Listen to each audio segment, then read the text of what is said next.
Alright guys, okay, so support material 8. Theory. There's around 15 slides of theory here. Okay, we just ran through the first bit, which was the spontaneous liability. Okay, so again, just to put that in one word, spontaneous means unexpected. If a liability is unexpected, what happens? We need to provide for it in terms of financing. Okay, so I'm going to need short-term finance to cover short-term spontaneous liabilities. Okay, so this chapter is looking at what can I use to finance these spontaneous liabilities, or what can I use to finance any short-term liability, okay, in terms of raising capital or short-term requirements. Okay, right, so firms want access to cash. We spoke about that. Okay, so they can consider this. This is the first form of finance that you could possibly use, is your creditor. And the better your credit terms, the more beneficial to the business. Okay, we know we can work out the cost of giving up a discount by using that equation. Okay, let's have a look at this one. I've given another example here. Okay, so just give me the working. Tell me what to write down. Cost of giving up the discount is 0.05. 0.05. Yes, divided by what? Good. Okay, 45 minus 15. Okay, and 45 minus 15 gives me the 30 days. Okay, so if I forego the discount, I'm going to extend it by 30 days. The answer for this particular example is 64%. Okay, so the point I want to try and make here is, why do companies have a settlement discount? It's to reduce bad debt. Okay, so companies would be willing to give a cost of 64% away, okay, to their consumer for using the discount, because that eliminates a 100% not receiving the payment, i.e. a credit loss. Okay, so you're weighing up the pros and cons. Okay, obviously receiving money within 15 days is a lot better than receiving money in 45 days. Do you agree? Okay, so if we make that incentive big enough for people to use, you're speeding up your ACP. Okay, and if I speed up my ACP, I lower the cash conversion cycle, which is beneficial to the business as a whole. Is that right? Okay. Alright, so then the theory. Okay, chapter 8, secured and unsecured sources of loans. Okay, again, remember we're looking at short term. Everything in this module is short term. You're not going to look at long term anything. Okay, that's separate modules, right, which you've covered, the FIN3701, okay, and 2. Okay, 2 and 1. Okay, 2601 and 3701. Okay, alright, so what are we going to look at here? Interest rates. How do we define an interest rate, and how do we record it? Okay, in terms of its, let's say, value or impact on the business. Okay, how do I utilize it as part of the business? Okay, so what is the loan, guys? Correct, a promise to pay. Are there different types of loans? Yes. Okay, the word credit is actually debt. Okay, so there are two things we need to consider here in terms of debt and credit. The debt would be when we have it. Okay, so if you have loans, you talk about it as being debt. Okay, when you're giving loans away, you're talking about credit. Okay, so both can be seen as being good, okay, or bad, depending on the situation. Right, so how do you guys feel about credit? How do you guys feel about credit? Do you guys like it? You don't like credit? Do you like it? Personally, yeah, in terms of credit. Not, well, okay, two ways. Do you like giving it? Do you like getting it? Neither. Okay. It creates a risk. Why? If you give credit out, you could have bad debts. If you take credit out, what happens to your business? It helps cash flow, right? Helps growth. Okay, so if I'm looking at how do you feel about credit? Debt and credit carry their own connotations, right? So credit is more positive. debt is more negative. Okay, so what view do you want to have on credit? You want to have a more positive than negative view on credit. So when we talk about credit, it doesn't sound as bad, right? But if you just replace the word with debt, that sounds even worse. Okay, so you might have heard me say this in other modules. Okay, if you talk about marketing, how do they market credit to you? They don't use the word debt. Okay, because for them it's not debt. For them it's actually credit here. Okay, so the view is important. Okay, all right. So what is creditors and what is debtors? It's a form of trust. It's an agreement. Okay, that's why you sign a contract. Okay, when offering these particular facilities. Okay, obviously there needs to be some sort of legal recourse. Okay, if one party doesn't do what they're supposed to. Okay, so debtors. How would you define a debtor? Define a debtor for me. Yes. Okay, buying goods and promising to pay. Okay, a debtor will be created. Okay, so that would be the selling of goods. All right, so buying goods and services and promising to pay. Okay, when I say buying, I'm looking at the consumer. The consumer buys goods and promises to pay. This is a credit sale. Okay, just to be more specific. Okay, then define a creditor for me.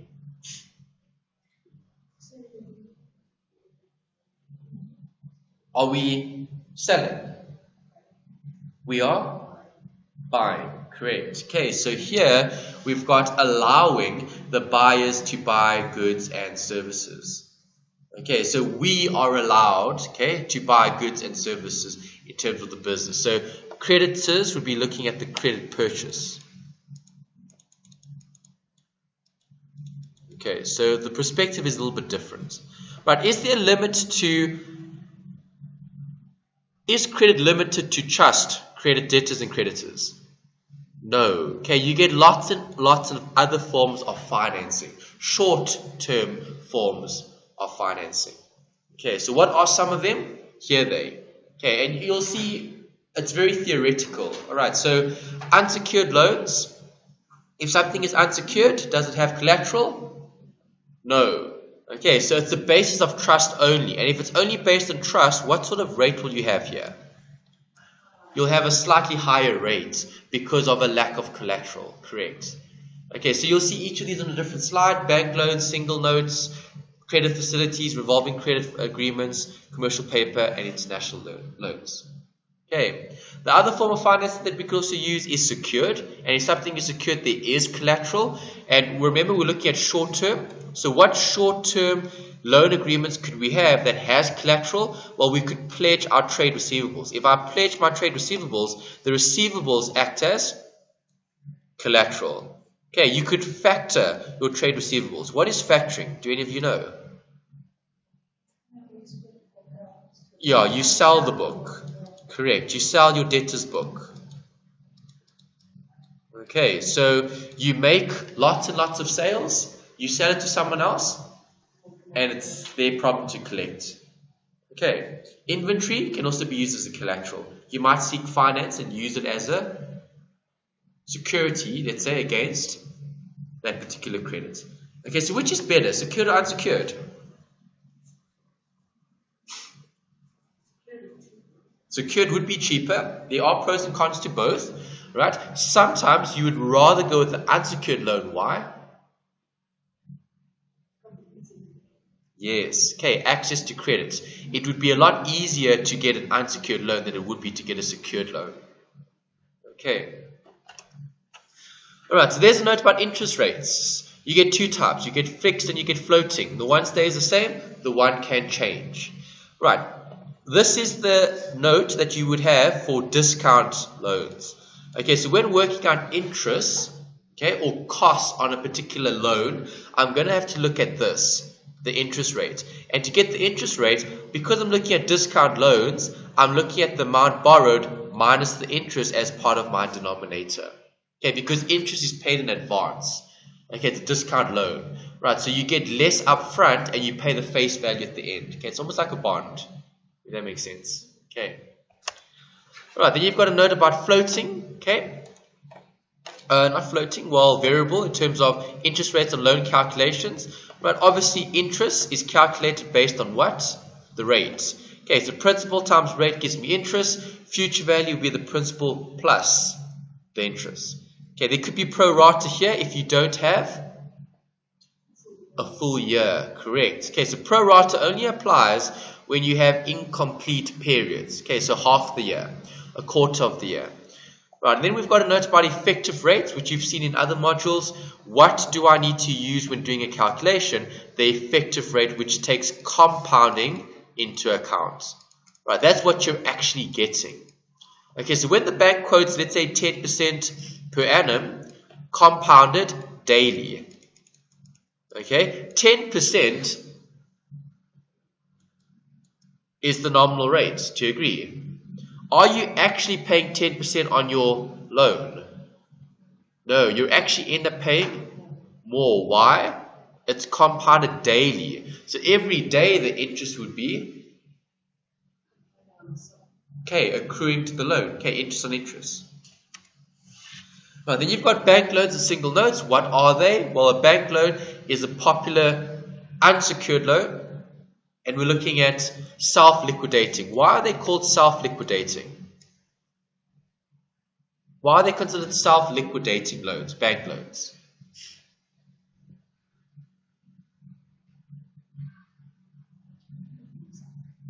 Self-liquidating. To liquidate means to? Yeah, to close off, to liquidate. So if it's self-liquidating, why do they call it self-liquidating?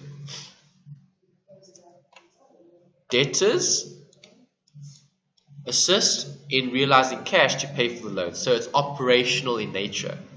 Okay, so the bank loans would be part of the seeking of finance for short-term liabilities. Okay, and if I'm looking at a cash conversion cycle, it's self-liquidating because the bank loan is paying for itself in the form of production.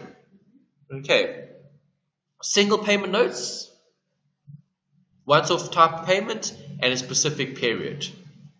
Okay, so that's going to be like a treasury type bill. Right, then you've got a note about an overdraft facility. Do you need to apply for an overdraft? Yes, you do. Okay, it's a form of credit. It's a line of credit. Okay, so credit worthiness is determined. There's no guarantee here. Okay, revolving credit though, there is a guaranteed line of credit. Okay, what does that mean? It's always available as a access or backup, correct. Okay, so revolving credit gives you a guaranteed line of credit that you can utilize.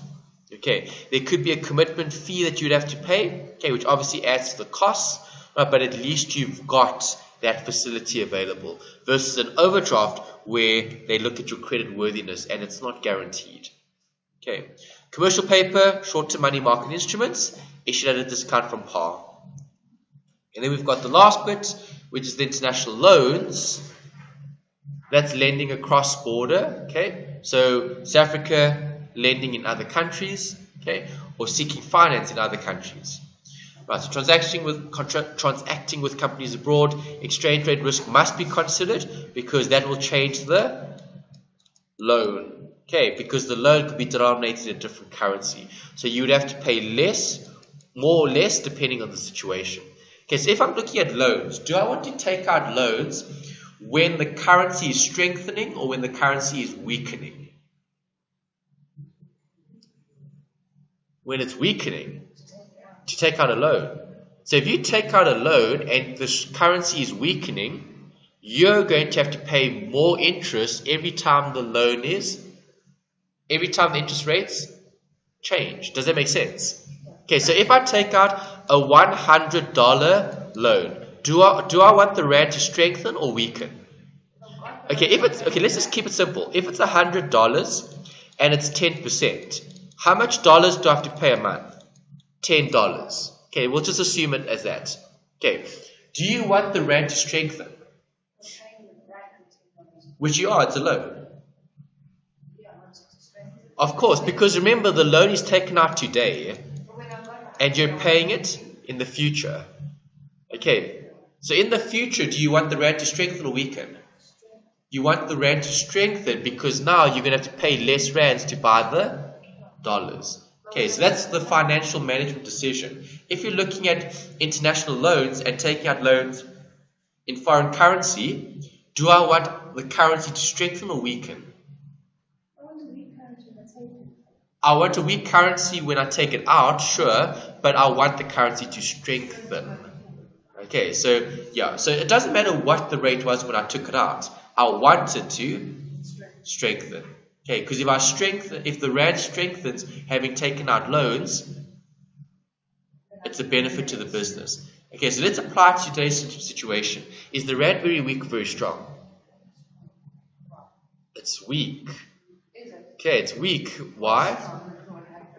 Well, all the politics as well that has created a problem. Okay, so it strengthened a lot. Okay, and then all the SARS wars that's talking about on the radio, okay, and on the news headlines, right? That has weakened the rand. Okay, it's around 14. Okay, so to the dollar. So if I'm looking at around 14 to the dollar, would I be looking at taking out international loans? Yes, if I'm expecting the rand to strengthen, but I wouldn't if the rand was expected to weaken. Okay, which we don't know. Okay, and that's why they're talking about the repo rate being affected quite substantially should the SARS wars become a bigger problem. Okay, even international rating agencies have come up with what do they call it? Announcements. Okay, in support of the Prime Minister. Okay, leave the Prime Minister alone. Okay, let him do his job. Okay, because of politics. We know what happened in December last year, right? What happened in December last year? Yeah, we had musical chairs in the cabinet, basically. Okay, in terms of the finance minister changing one day, changing another day, changing back to the old. Okay. I think we went through 3 ministers. Yeah, and it creates a very, very big problem in the capital market. Okay, in lending. Okay, in borrowing. Right, and there's a note. Last bit is the collateral. What is collateral? Security for loans. Okay, for debt. Right, if I have collateral, does that help or harm the loan agreement? It helps the loan agreement because now you can secure better interest rates. Okay, so it always helps to consider collateral as part of the agreement. And collateral could be in different forms. It could be your receivables. Okay, you're going to say, well, give me the loan and my debtors book is yours, inverted commas, because it's collateral. Should I not pay on my loans, you would be entitled to my debtors book. Okay, that could be one way of securing finance. Okay, because companies might or might not have an easy or difficult time when getting capital. Okay, companies obviously want as much capital as possible. Do you agree? Okay, and you know from finance, there's the weighted marginal cost of capital. If I continually access more capital, the WACC gets more and more expensive. Same thing happens with short-term finance. The more short-term finance you get, the more and more expensive it gets. So sometimes we might need to pledge or use collateral to try and reduce the costs. Okay. And the last bit here is factoring. What do I do here? I sell my debtors book. Okay, so you make lots and lots and lots of sales, and you find someone who's willing to buy your book as a collector, okay, in terms of a debt collector, and they would then obviously take a discount on the book to make their profit as well. Okay, is that alright? Okay, and then here we've got a note about inventory. It can also be used as collateral because lenders obviously want some sort of security in case they don't receive their funds back. Right, and what can they do? They can look at trust receipt inventory loans and they can look at warehouse receipt loans. Okay, so an advance against the future sale of inventory or the control of a certain amount of pledged stock. Okay, so they're keeping the title, if you will, okay, to that stock that you have currently. Okay, is that alright? Okay, it's just a bit of theory background. You will see theory quite a bit when it comes to these loans. They do tend to test it quite often. And then obviously one or two of those discount calculations, okay, which we'll see next week when we do the assignments. Okay, so we'll do assignment 1 next week. If we can even start with assignment 2, we'll see. Okay, because we've got 2 assignments to do before the deadline. Right, the nice thing about this module is the deadlines are quite far away. Okay, so we've got more time to go through the workings. All right, so next week, assignment